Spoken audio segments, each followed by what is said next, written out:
So start off, Kevin. How did this all come about? Now, were you an avid hiker yourself? No, I mean, I was a hiker. I mean, I did some hiking and a little bit of backpacking. I mean, I was a Boy Scout as well. So I'd always done some hiking and backpacking, but it wasn't until Tyler started doing mountaineering stuff that I started doing it as well. I mean, when he started doing this, I had to go take the classes with them, learn, do all the same sort of things. So the mountaineering is definitely Tyler's. And so I've had to learn and do everything with him. Yeah, and I see by some of your photos that you have up that you are involved a lot in Tyler's life, not just through the hiking, but also with the Cub Scouts as well, going through the ranks as a leader. Yes, I was a Boy Scout or Cub Scout and a Boy Scout, and when I had sons, it was just something that they had shown an interest in as well. I mean, I've always been kind of outdoorsy, and the boys are very outdoorsy as well, so they just naturally kind of wanted to do that, and so the Boy Scouts was looking for volunteers, and so I volunteered to help do it. Now, I have to ask, how did this all come about? This Tyler was only about 6 or 7 years of age when this all came about. Am I correct? Yeah, it was around the Christmas break. He was off on school, and Tyler and I were sitting around just watching TV, and he was watching some documentary about this new trail they're building in the United States that goes from Canada to Mexico. I think it's called the Continental Divide, and it was just a documentary about this gentleman kind of hiking this new trail that they were building. And Tyler was just like, "Oh, Daddy, I want to go do something like that." And so I kind of talked to him and said, "Buddy, that's like a, you know, 1,500 mile, backpacking, trek." And Tyler said, "Well, I want to go climb a mountain." So he had known about Mount Whitney, which is the highest mountain here in like the contiguous United States, the regular 48 states, and that's 14,505 feet. Tyler said, "Well, I want to go climb Mount Whitney." So, I thought he was was a kid. He was joking, whatever. I just didn't really take him serious. And so, well, you got to train hard and be in good shape. And it's like 22 miles you'd have to do in one day. And so I came home from work the next day, and he's standing at the door. Says, "Okay, Dad, let's go jogging." And I think he made it about maybe a quarter of a mile is all before he got tired. And so I kind of thought it was done. Then I came home the next day from work, and there he is, standing at the door, ready to go again. So after about a month, he had been training, and he was able to run, I don't know, a couple miles at that point in time. And so we took him out for his first, like, hiking trip up one of the local mountains. And he did that with such ease. I was kind of surprised. And And what age was he at that stage, Kevin? he was 7 years old at that time. He was just, yeah, he had just turned 7 at that point in time. So I think it was 2 weeks later, we went and did another mountain, and then just kind of it progressed, and he'd done some really long, difficult hikes, and he was ready to do Mount Whitney. So I was like, all right, let's go give it a shot, buddy. How do you fit this all in? You have between Tyler's soccer that he's going to be going to a soccer match in a couple of hours' time, to his scouting, to his schoolwork, and then your work. How do you fit all this in? I mean, fortunately, Tyler's very dedicated to climbing. Like he'll get up in the morning and do his own workouts. So it's not like I have to, be there with him doing it. I mean, we got him one of those incline treadmills. So he'll put a backpack and weights on and get up in the morning and work out in the morning times. So it's not like I have to be there with him all the time. And in the evening times, we might work out again. We'll go jogging. He'll play sports, something of that nature. Um, I guess as a parent, you're obviously I made the decision to have kids, and it's part of the best part of life, and so I mean I dedicate my time to my kids, and I'm happy to watch them and their successes and the things that they want to do. So I just kind of my wife and I we make time to do it. We'll split up stuff for the boys. If one has soccer practice at the same time, one will go one place, one will go the other place. So it's just really sacrifices that we make, but it's sacrifices that we're happy to make. All right, here's Tyler. We're still climbing up the face of this. See how steep it is. Top quality's up around there. Oh man, it's doing good. Tell me a little about yourself, Tyler. Like, your dad was giving me a bit of a background there, that you just decided one day after watching a documentary you want to go hiking, and it's spread on from there and there. you know, so you don't find at a young age you didn't find it hard to do those type of hikes. Well, it's a little more challenging a kid because when you don't have like this you have to be the strength to do it. So you have to like train and train and train, but you have to carry a heavy backpack for your food, your gear. So that makes it a little harder for a kid. It is indeed. So tell me a bit about now. I never heard of Duchenne until you came on the scene with all these hikes going on. Is it one of your close friends in school that has Duchenne, and that's how you got involved in helping the charity? Yeah, I have three friends that have the disease. So after Mount Whitney, I went to a barbecue, and then I asked why the kid couldn't walk. And then my parents told me about what's happening and the disease. And after that, they asked if I wanted to help them try to cure it, and I said yes. And then now I'm trying to help them cure this disease. You're such a little superstar because you have done so many hikes for this charity. How much money have you raised so far? Dad, how much money have I raised? I don't know for sure because each hike's kind of separate.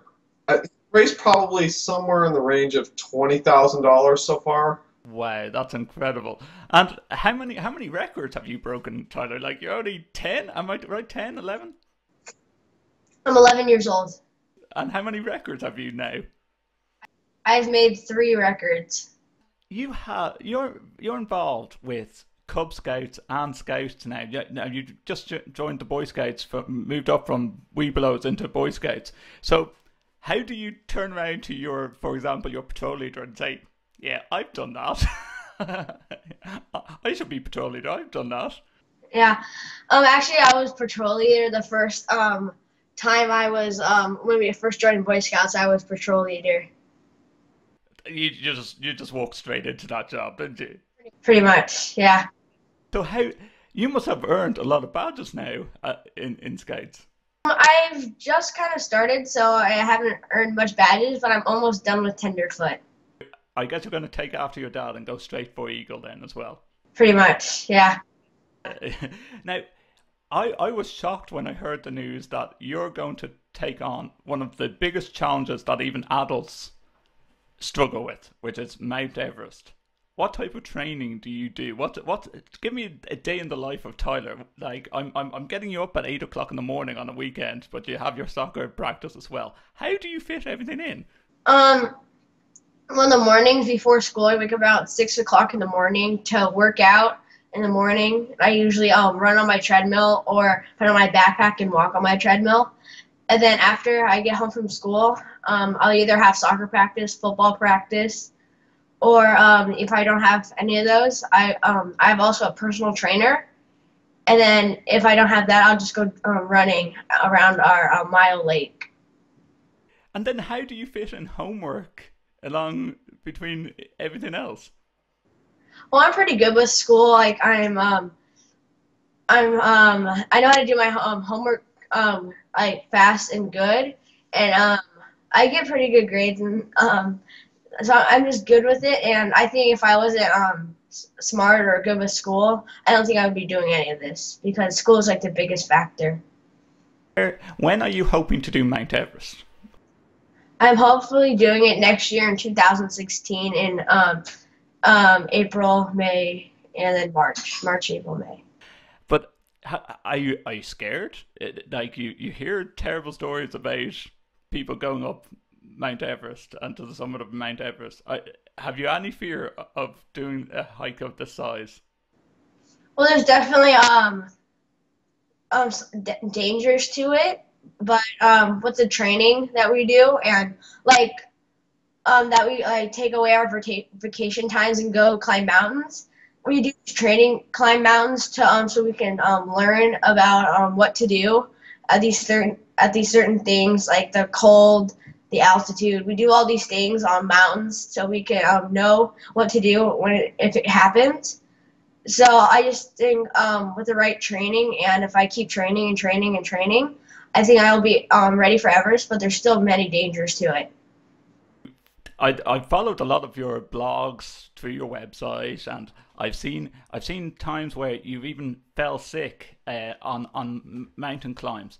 But I think your dad sets a challenge for you all the time, which is if you don't make a certain stage, you have to turn back. Am I correct?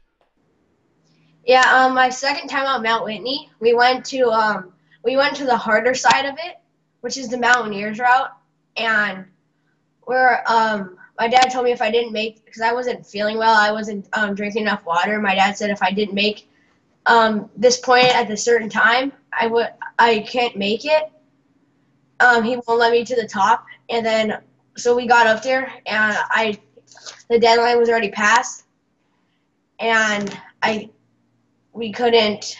We're like 300 feet from the top, and my dad said, because you didn't make the deadline, we're just turning around. So I think also because of I've learned to turn around. That like on Everest, I'll know. So so on Everest, if I have to turn around, I won't be complaining. I'll know it's right. Now you mentioned that key word there, the complaining. I bet as soon as your dad said that, when you're 9/10 of the way up the mountain, you got pretty angry, I can imagine. Yeah, it was pretty hard to do it. You'd had to. Now, where does your little brother fit into this mix? You know, do you think he's ever going to take on the role and become like his big brother? He doesn't have I don't think he has an interest in hiking, but he's really good at soccer. Really good at soccer. I must ask you that question. What position do you play in soccer? I play midfield and sometimes defense. Okay. So do you find that the times that you're doing hiking, it's a different level of fitness, of course. Like your level of fitness with regards to hiking, you could probably hike for miles and miles and miles and leave me behind. But when it comes to soccer, do you ever find that do you ever find that you've just played a soccer game and then you have to do some exercise now to do your hikes? Yeah, it's really tiring, but I think because of the hiking and the training I do for hiking, which helps me like play my soccer, because I'm as midfield I can run really fast, so I can run really fast, which I think the hiking helps me on soccer a little bit. You're hoping to do this in next year, April or May. If people want to help you get to Everest and do this hike, where do they go to? Let's plug your website a bit. Well, they can donate from topwithtyler.com is on Facebook, and then also I have this website. It's called a Crowd Rise page. It's Climb to Cure Duchene, and on that people can donate to help me climb, and it helps cure the disease. Okay, well, I wish you the very best. I'm going to try and catch up with you before you do that again. I'm going to send you as well one of these cool badges. I'm going to hold it up to camera there, because that's for your. Do you collect Scout badges yet? Yes. Yes. Well, we're going to send a couple of those badges over to you as well. I'll get your dad's address and I'll send that on. And you are a little star. I think there's so many people that could take a lesson from your book of how great it is to be just saying, I want to help these people. I want to help friends of mine. I say your friends are just made up and just amazed by the way you would probably love them to be on the hiking trail with you, wouldn't you? Yes. But now, I say even as a parent, you're going to do this Everest climb with them as well? I'm going to go. Whether I make it to the top or not is, really, who knows. I suffer more of the altitude problems than Tyler does. So, if I make it to the top, great. And if not, as long as Tyler, comes down safely, that's all that matters. What size of a team have you got going over to Everest then? Well, we have Tyler, myself, then his two guides. He's being trained by two professional guides, so they'll go over as well. And then as far as like the team, it depends on how many Sherpas we get. There's local Sherpas that we'll have to hire as well, just like any other Everest expedition. There'll be cooks. We're working on having like a photographer or videographer go as well. Tyler's going to have to take a tutor. We'll have to take a tutor over on the mountain because he'll be missing a couple months of school. Your school must be very acceptable to all these challenges. They are. His school is very nice. I mean, we get a lot of support from his school. I mean, he's had to miss some school before for some of his climbs. But fortunately, Tyler's a very smart student, so he gets a lot of things naturally. But there are things that are just that I don't understand. When we went down to Aconcagua, there's math and stuff that I just don't know. So the agreement with the school is that we'll take kind of like a tutor that'll keep up on his math and stuff. Tyler does read on the mountains, like books. He'll do presentations. He'll do things about culture, history, stuff like that. So he studies up a lot about where he's going. And then so he talks a lot about that at school as well. So he'll do presentations kind of like what some of the other kids are doing, but a little bit different. They'll make little exceptions for him that he can do something a little bit different. But he's still doing pretty much the same exact schoolwork. It's just he's either jamming it in early or he'll do some of it on the mountain, and then he probably will do summer school next year as well. As if there's anything he needs to catch up, then he'll do summer school.